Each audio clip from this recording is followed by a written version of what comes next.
I'm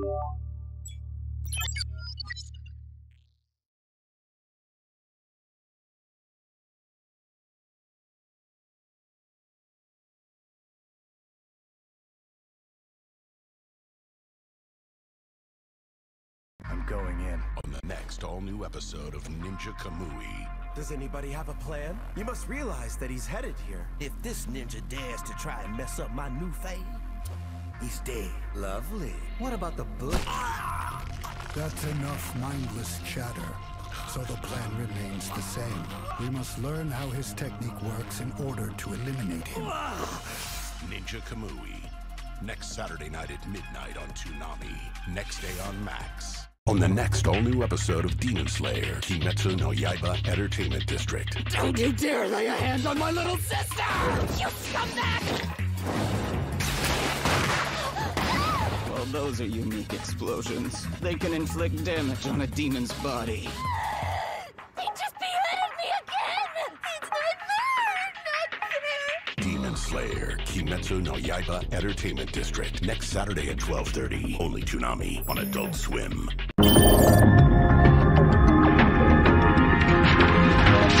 Hello everyone, and welcome to Toonami Therapy. February 21st of 2024, I'm Michael. I'm Tommy. And this is our podcast in which we talk about anime we've been watching, some of which is in fact on Toonami. So, I don't think we have any new news about any of that, of like Toonami related or other anime things that are particularly new. Well, I guess if someone's interested, yes, if you're willing to stay up really late, they are going to be rerunning Dragon Ball Z Kai at the end of the block, basically. After Naruto. After Naruto, okay. Yeah. Okay, so, also sorry if you're hearing anything in the background on my end. There is a little bit of some noise in the background. Anyway, so I guess we can just get right into it. So we have Ninja Kamui episode 2. So in this episode, the main characters was Joe, I think. That's just what I'm seeing as his name. Right, so he's going out to, I guess, try to get revenge and such. He ends up contacting the FBI person he talked to previously. They end up meeting, but then they get attacked by more ninjas, which he manages to fight off. Then then he gets away, and then, ninjas are, I think we see them, and they're like, aha, he is still alive. So, yeah, well, it was I wouldn't really say that much ultimately happened in this episode. It kind of did seem like it was an excuse for more action. Mm-hmm. So, I mean, I guess we learned a little more about FBI guy, whose name I can't remember, so I just keep calling him FBI guy. Yeah, I don't really have much to add about this episode. It's kind of turning out exactly what I thought it was going to be, that it's going to be basically a whole season about getting revenge. And then, likely at the end, the main character either dies in brutal fashion or, becomes all messed up in the head or something. It's a typical dark and depressing American thing, which is all we know how to write anymore in all of our movies. So, this show is probably not going to be very high on my year-end list, assuming we make it through the whole show without me bailing on it. The first episode actually gave some context and stuff. This one, it was just kind of like, okay, we're off to get revenge. I liked it, I think, more than you did, but it does kind of, the action is good. That's like the big selling point, and that's what everyone praises. I'm just at this point thinking, yeah, but we don't really have I don't feel like there's much else than that. I mean, the plot is kind of bare. Now, I know we're only 2 episodes in. Fair enough. There's some setup, but it's just, okay, these guys killed my family and I want to get revenge on them. But that's kind of all I feel we really know about the main character at this point. So Right. I don't dislike it, but I think I really have to preferably next episode, but very soon, give us more of a plot than just I'm on a revenge quest, and a little more about some of the characters than just, well, he's on a revenge quest. Okay, so we've got we have that. Then we move on to Demon Slayer episode 39. Yes, 39. So in this episode, Tanjiro and Daki, that's the demon girl's name, are still fighting a bunch. She apparently, while they're fighting, gets weird. It's that thing where a character suddenly starts getting memories and like, I don't remember having these memories. What are they? Which she thinks came from Muzan's, like they were Muzan's memory. I guess. So I guess maybe this is our excuse on how to get information on his backstory. But in the meantime, she and Tanjiro fight. But it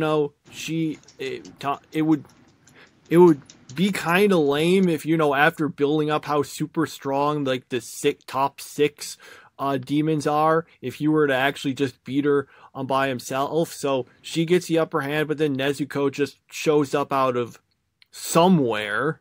I can't, but she shows up and saves them, and then she gets beaten up herself. So then, but it's still Daki, I guess, against Nezuko at the same time. Also, we saw some brief stuff of the other characters, but really this was just a Tanjiro fights episode, and then Nezuko shows up.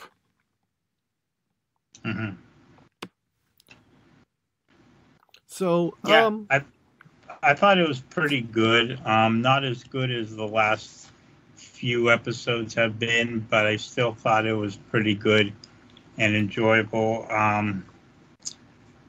I just was really confused with the whole Nezuko thing, like how she just showed up out of nowhere.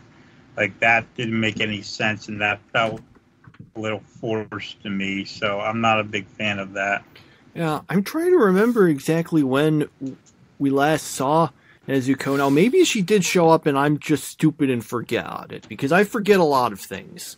But I tell you some examples, but I forgot them.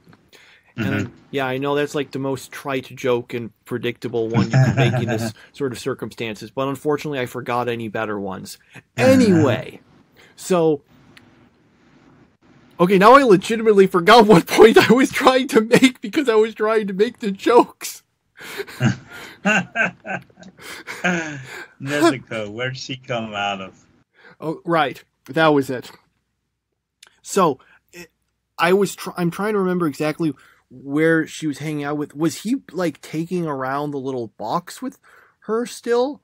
Maybe he was, but it does kind of feel like she just showed up because they needed someone to save him. And I mean, I guess, maybe we'll get an explanation or maybe we won't, and she just showed up conveniently. All right. We got Lycoris Recoil episode 5. So the episode is mostly about Chisato and Takina. Their mission is to try to take this old infirm guy who's in this wheelchair and barely able to move around, to show him around Tokyo because he's going to die soon, and also to protect him from possible assassins. And, well, then people do show up and try to kill him. Ultimately, though, we discover the fact that he's not actually the person they thought he was just some random guy who had been like passed out, and someone else was saying all the stuff that he supposedly was saying and controlling the wheelchair and stuff. And then, so yeah, when I saw this episode before, I knew, okay, there was some sort of twist coming, but I don't remember what it was, so that was it. Also, that one guy, Majima, the green-haired guy, he decides, okay, we're at 5 episodes in, we need some real stakes for this series already. So he does find and kill one of the Lycoris girls, and to say that he's going to continue doing that. Yeah, this is the one with the big twist in it, and I couldn't remember what the twist was, and then I was like, oh, that's what it was. But yeah, I think this, it didn't really make much sense why they put in someone else's body in there just for the mission. Like, I don't know what they were trying to accomplish there. And a lot of this also had to do with the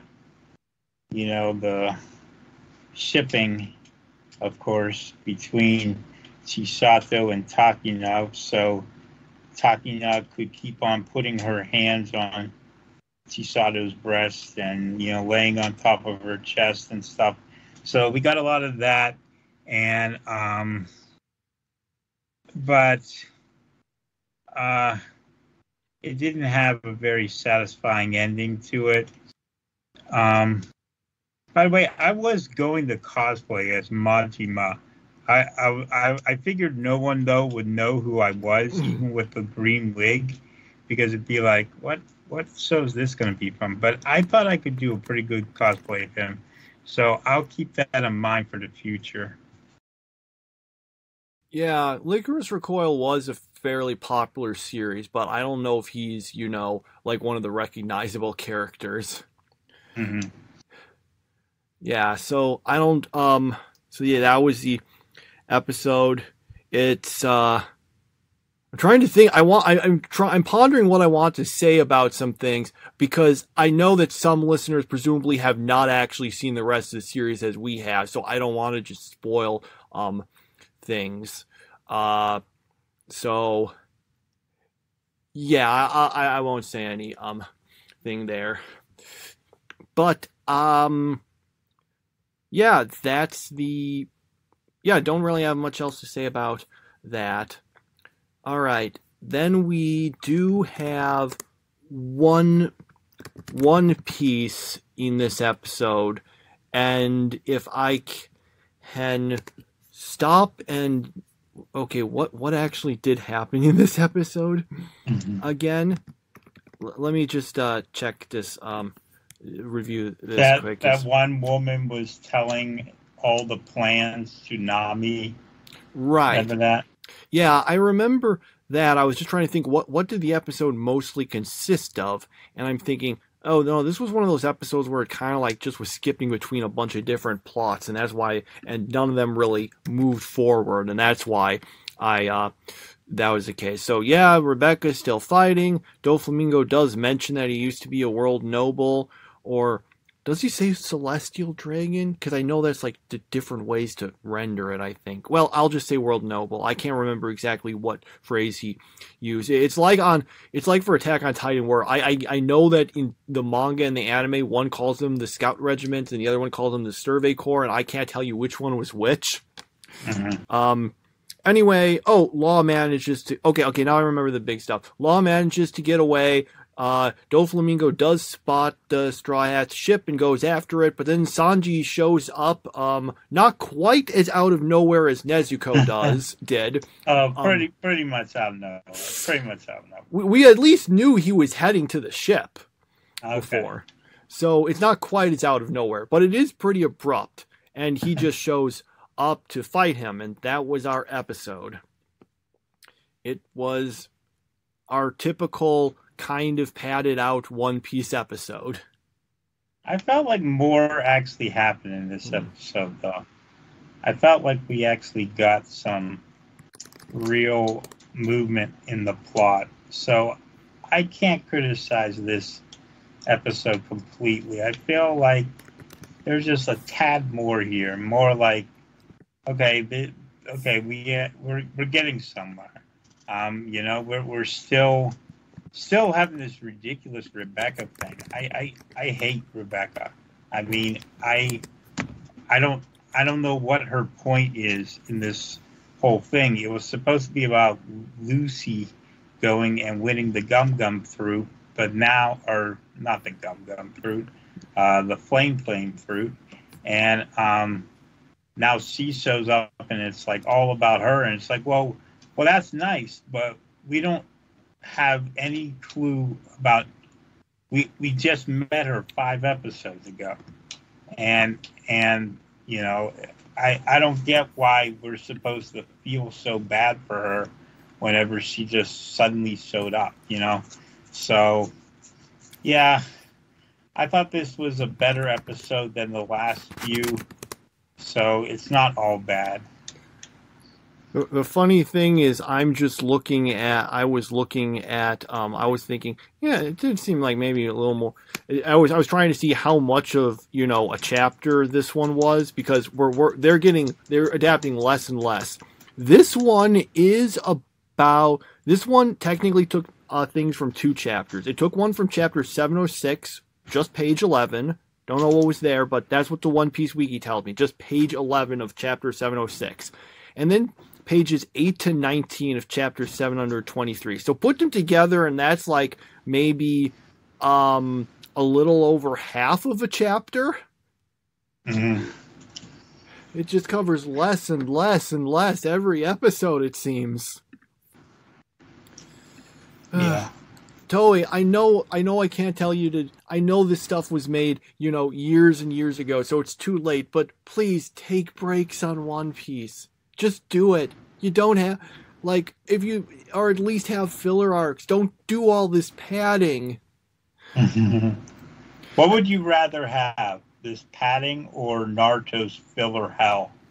Not the Naruto one, because for 2 reasons. First, you can skip it more easily. And second, even if you have to watch it, you at least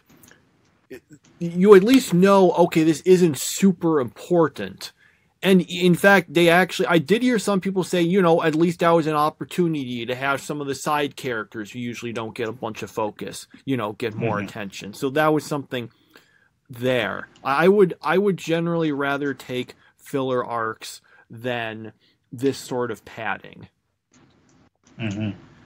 Remember whenever we thought Bleach's Bound arc was so bad, and then it years later we were like, wow, that was one of the best arcs in the whole series.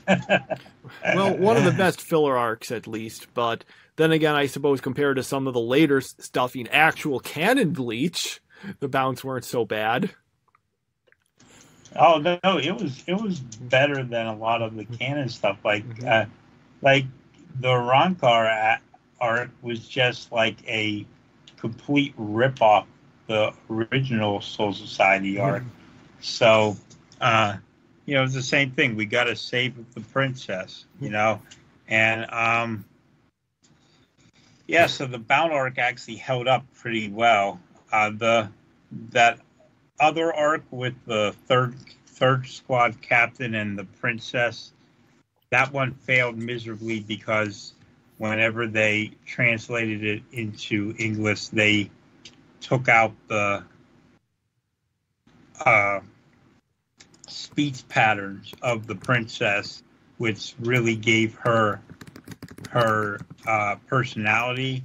And once they took those out, she was just like some other girl, and it wasn't that enjoyable. The sub version was pretty enjoyable. Dub version was not. Very rare, I'll say that. I did. What was it called? I do remember some of the stuff in where everyone's Zanpakuto spirits got separated from them. That at least. Well, actually, I barely remember anything in that arc. I just remember there were a few pretty funny episodes. Towards the middle. But otherwise, I can't say if it was good or not because I can't remember it. But there were at least 1 or 2 episodes I remember being pretty funny. Mm-hmm. But yes, that was Bleach filler, and don't have too much else to say about that. But I will say, yes, people, whenever you're annoyed about breaks between anime seasons, just look at One Piece and say, look, it's to prevent that from happening. Okay.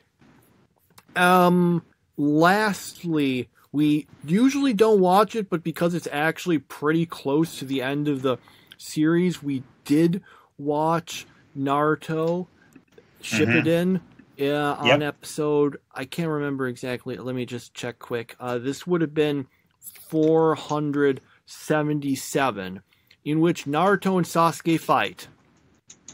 Yep, that's our episode, basically. Yeah, I was expecting something epic, and then it was just like, okay, they're fighting. And I was like, why are they fighting? Oh, they're just fighting.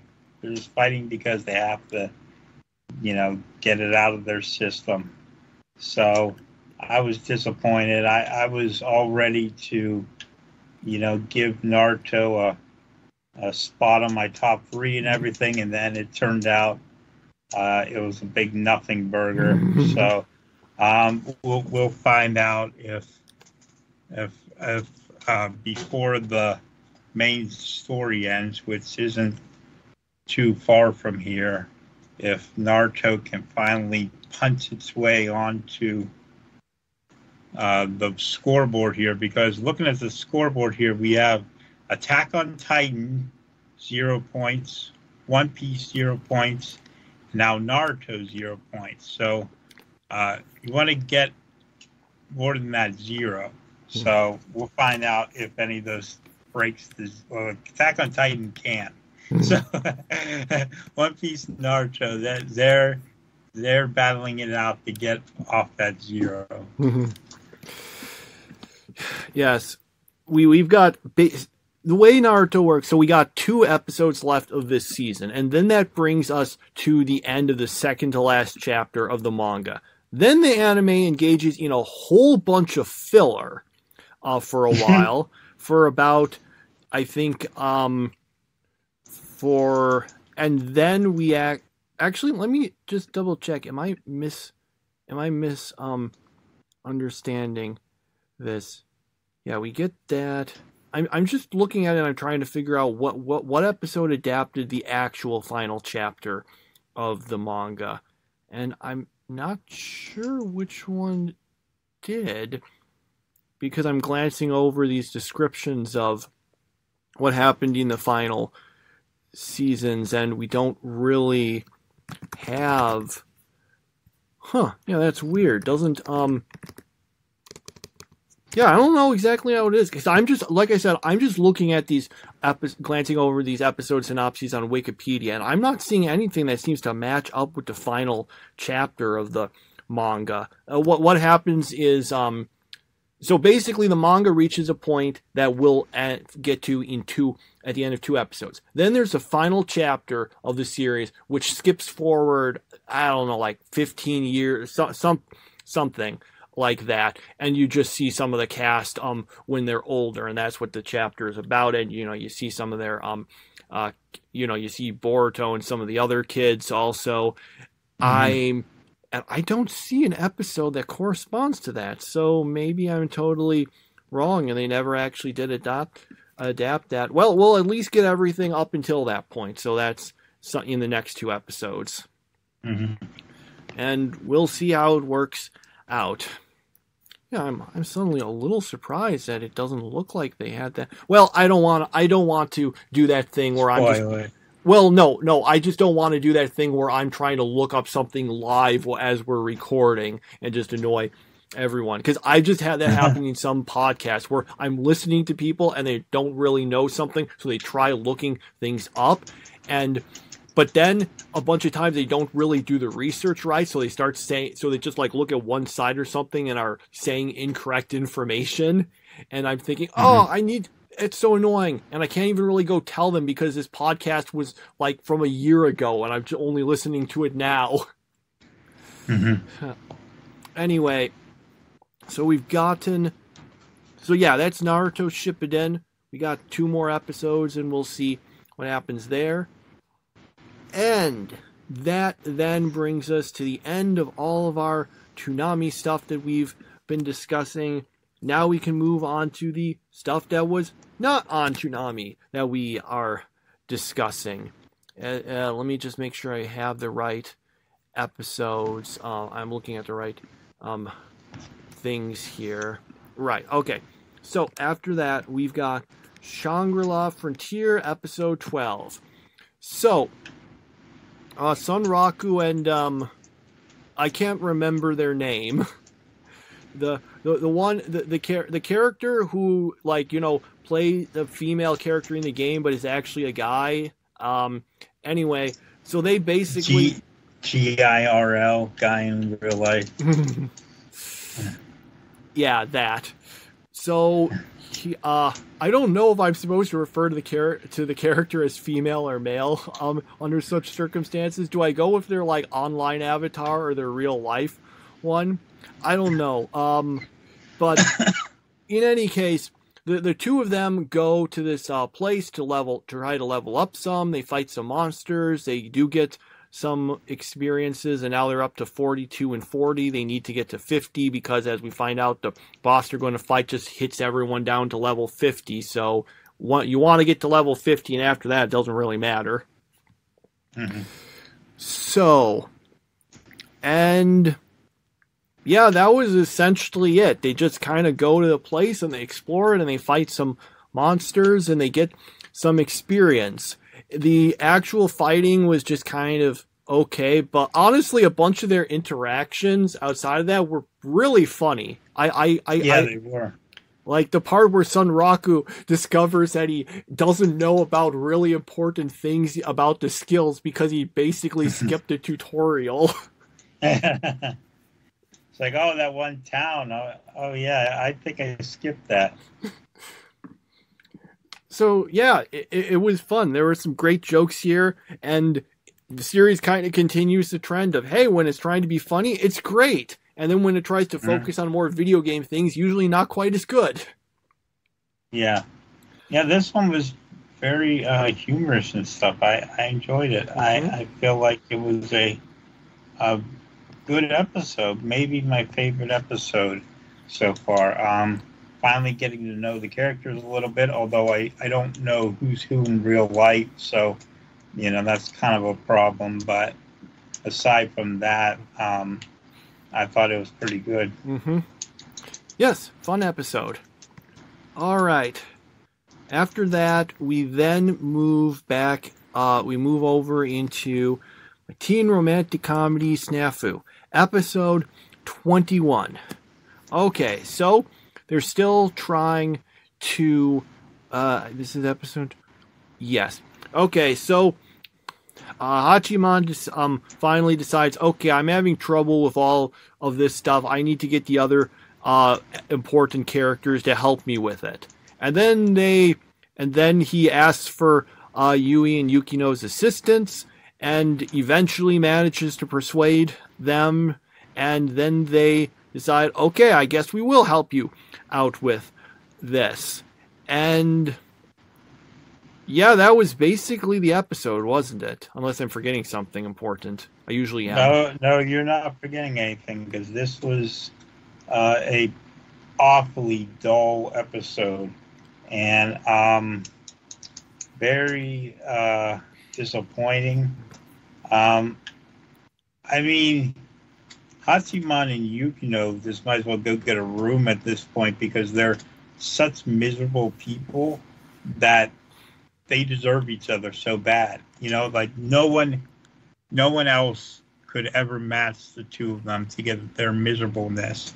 And I I don't understand why this was played up so high. They made it up like it was some really dramatic moment, but in reality, like, to the viewer, it didn't really feel like it was all that important a situation. So I have no idea what they were going for here. I just did not like this episode for the second straight week, and now I'm starting to worry that I might not be able to make it to season 3.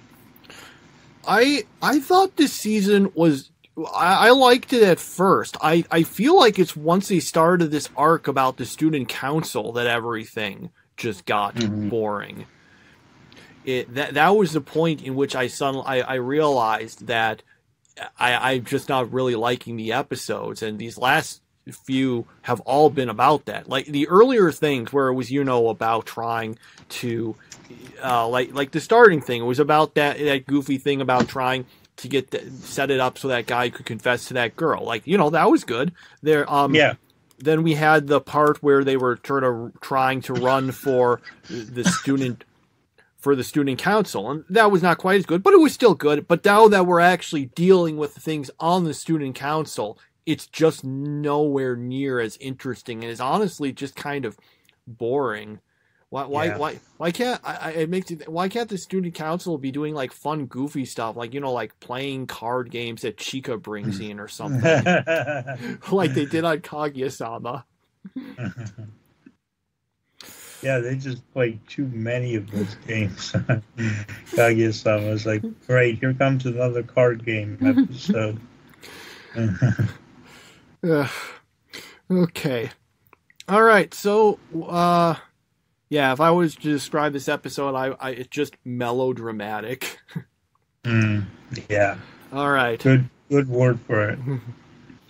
So then after that, we've got Full Metal Panic Fumoffu episode 4. So we go back to having two separate basic episodes in each episode. The first one is that Sosuke's supposed to be the model for this art project, but he misunderstands what he's supposed to be doing and ends up setting all these traps for them. They end up going through it and get super angry at him, and so they just tie him up and draw a bunch of pictures of him suspended from a tree.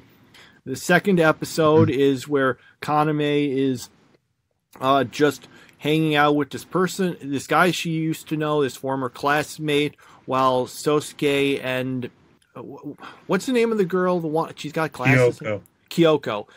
Watch them for a little bit because Sorry, what? I didn't say anything. Oh, I'm sorry. I thought you said something. I apologize.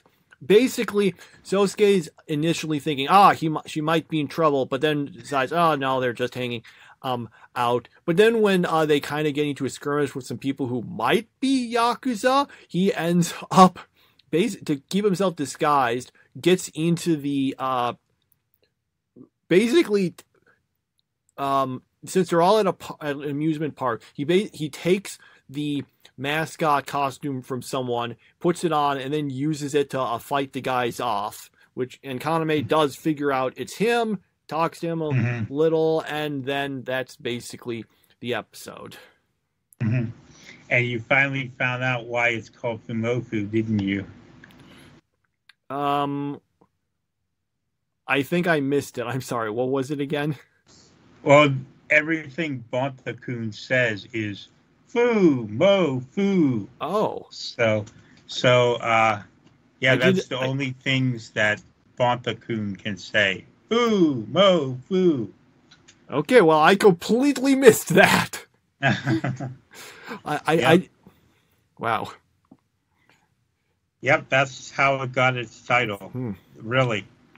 So the first of these two episodes, I thought, I don't know, I think even for this, Sosuke was a bit too over the top. And that was kind of annoying. But the second one was pretty funny, and I liked it. Yeah, I like both, obviously. I hate that I can't put it in my top 3, but You can add them like in. You're the one who came up with the self-imposed rule. I made up the rules. I have to obey my own rules. You can change them. They're your rules.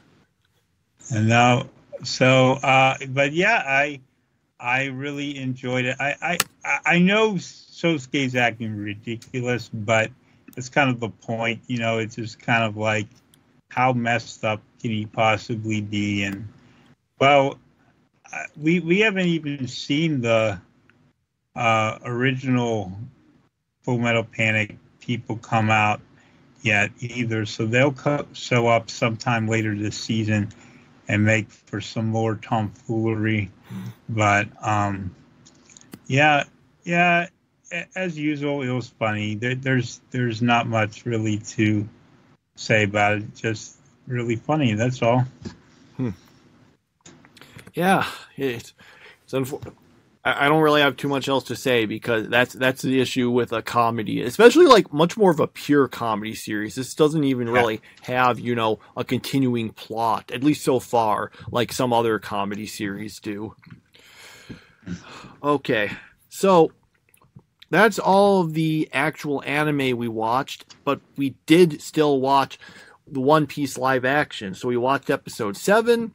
That's the one where basically they we find out not why Nami was working for Arlong and her backstory. Basically, to get through it, Arlong's, you know, kind of been forcing people in her village and others to pay money. Her sort of essentially adopted mother got killed by him after that, but she ends up working with him for him anyway, with the idea with the hope of, you know, getting the money necessary to buy back the village from him, and she does get all of it. But then he tips off this Navy guy to that, and all the money gets taken away. So to stop that.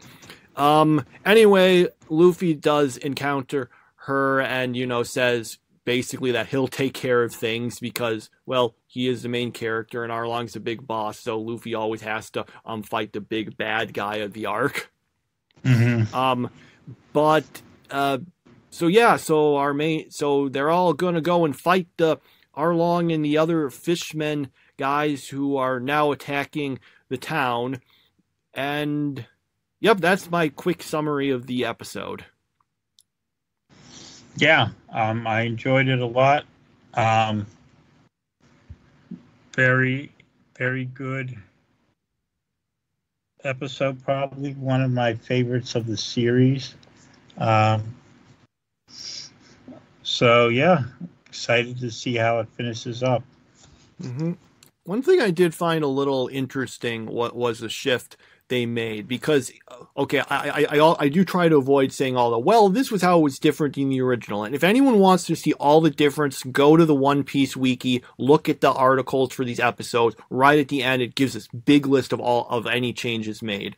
But one, and a bunch of them are, you know, just, you know, to streamline things or not important. One thing I found interesting was they switched this part in the original after Arlong kills what's her name again? The Nami's mother. Yeah, I'm trying to well, not her like literal mother, but essentially the adoptive one. I'm trying. Right.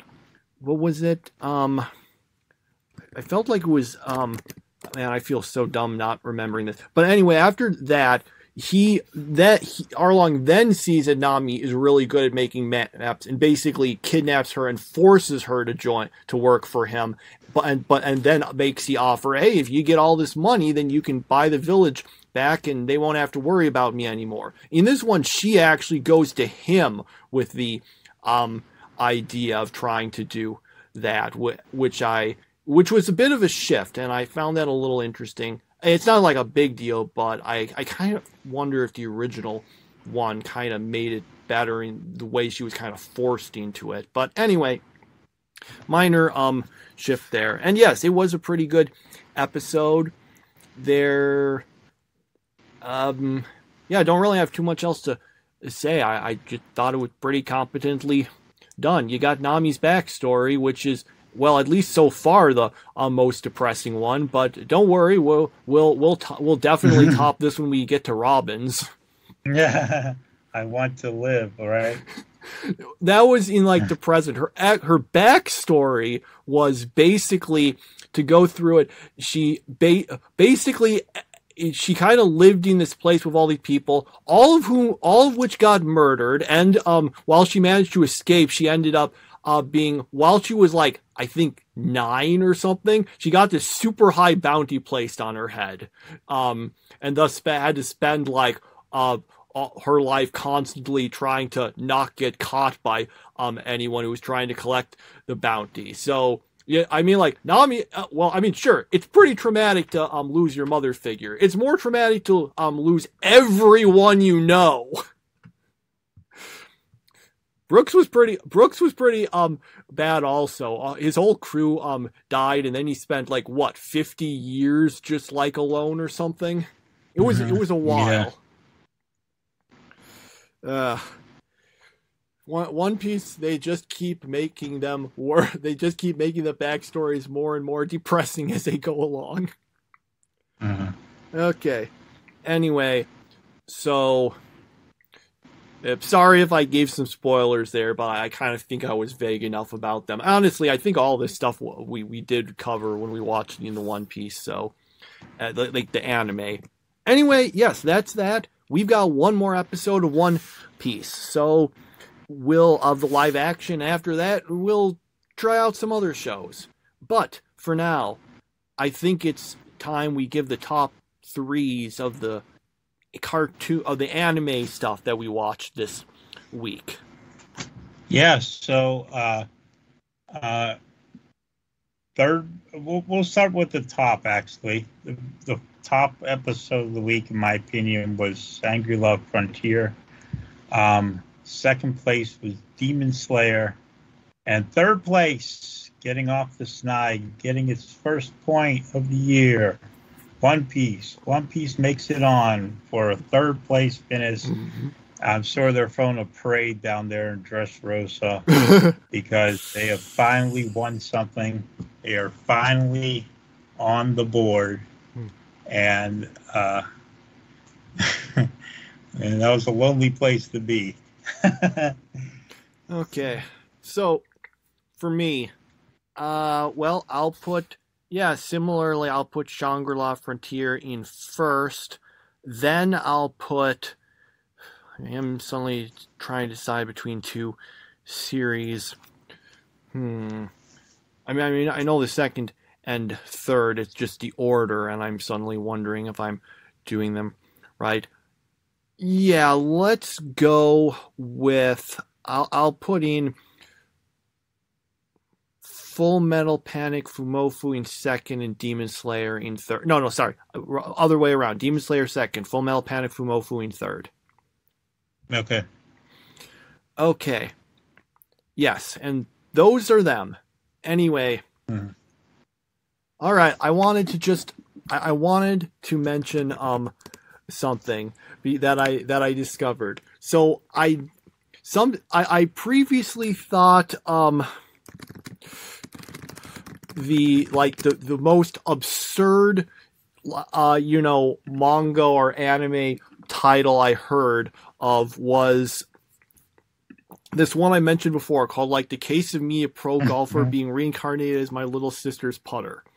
Now, but no. I found something that easily surpasses that, which is for this one. Yeah, this is a light novel, of course.